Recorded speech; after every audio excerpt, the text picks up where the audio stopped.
Why did Trump specifically fire him? You know, okay, so Comey was the FBI director. The first time they meet, and Comey was the FBI director under Obama, you know, so he was still there. It's not like Trump appointed him. He was already the FBI director. So the first time they meet, Comey presents him with the Steele dossier. And he goes, you know, just wanted to let you know we have all of this information and all the stuff, the you know, and all that being involved with Russia and all of this. And Trump's response to this, at least according to Bob Woodward, was he goes, take everything you need. You have access to all my campaign files, everything. If there's any connection to Russia here, I want to know about it as much as you do. So investigate me, which he did not have to do, which right away should have really suggested that there was nothing to this. But I don't know exactly what the details of that meeting were. But to me, what it read like was, you know, like what J. Edgar Hoover, this was the longtime, you know, head of the FBI.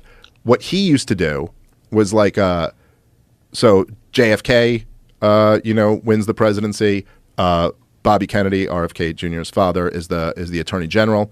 He comes into a meeting with J. Edgar Hoover, and J. Edgar Hoover goes, hey, listen, just want to keep you up to date on some intelligence. I have these pictures of all of the chicks who your brother's sleeping with. So here you go. Here's just the intelligence, just so you know. I have all of the information about all the affairs he's having. And don't worry, I have backups. You know?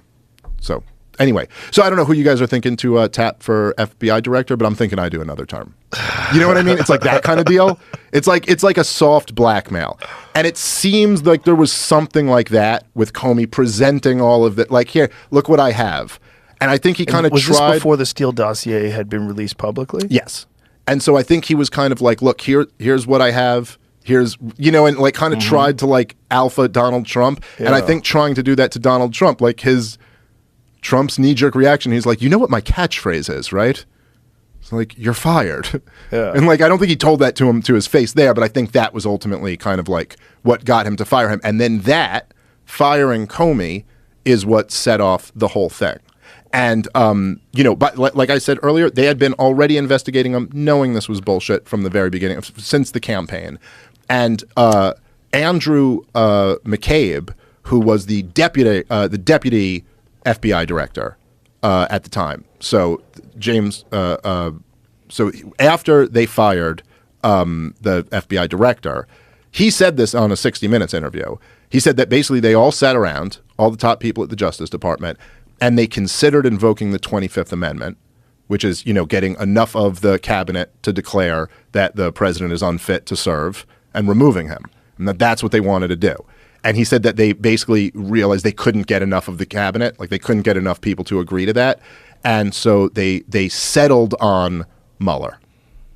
Wow. They settled on setting up a special investigator. And so that's how they got to the whole investigation. And how much money did they spend on this? Tens of millions. I don't remember exactly how much, but it was a bit. It was a nice chunk. But the crazy thing about it too is that so Mueller investigates for over 2 years through the midterm elections. And this is the time when all you heard on the news every single day was Trump-Russia collusion, Trump-Russia collusion. Let's bring on this next guest who says that Donald Trump may have been a Russian spy since 1986. And all of these different things, you know, BuzzFeed publishes the Steele dossier. They're all citing it and they're all talking about it. And then, I don't know if you remember this, at the very end, it's like the last month, BuzzFeed had these two reporters who ran a story that said that they had been shown proof that Donald Trump instructed Cohen, his attorney, to lie before Congress. And this is a clear crime, and this is going to lead with indictments of Donald Trump. He's going to be walking away in handcuffs. The sitting president of the United States of America is about to be indicted. And Mueller's team put out a statement, and they said, this is not true.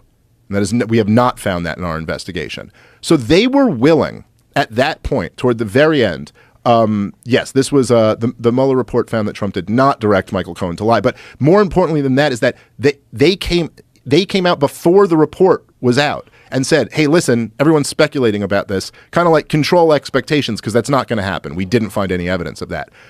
Yet, they allowed for 2+ years every pundit in the world to speculate about whether the sitting president of the United States had committed high treason.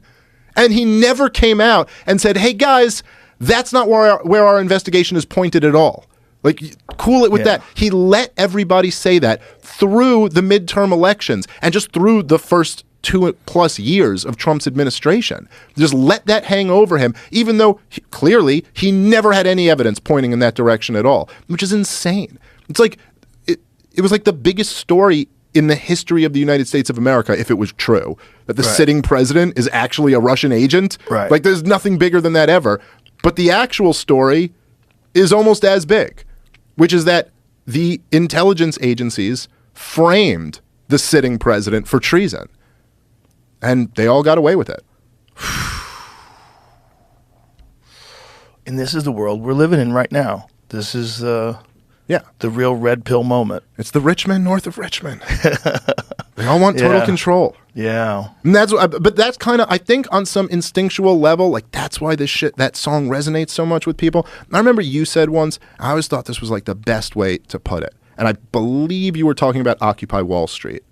This was years ago when that was going on. And you compared them to white blood cells. Yeah. And you go, now white blood cells maybe don't exactly understand what virus this is exactly. They don't know the science of it. But they know like corruption, rush. It's just like this kind of thing on an instinctual level. Like, and I think there was something to that, like with Occupy Wall Street. Like, yeah, sure. If you went down there and you talked to the average kid there and asked him like about economics or something, he might give you some ridiculous answer. Right. But they knew those big banks being bailed out was corrupt as shit, you know? And I think there's something about that. Like, people just know, they're like, this whole system is bullshit. Yeah. And they're right. Yeah, it's bullshit. Yeah. And it's going to remain bullshit.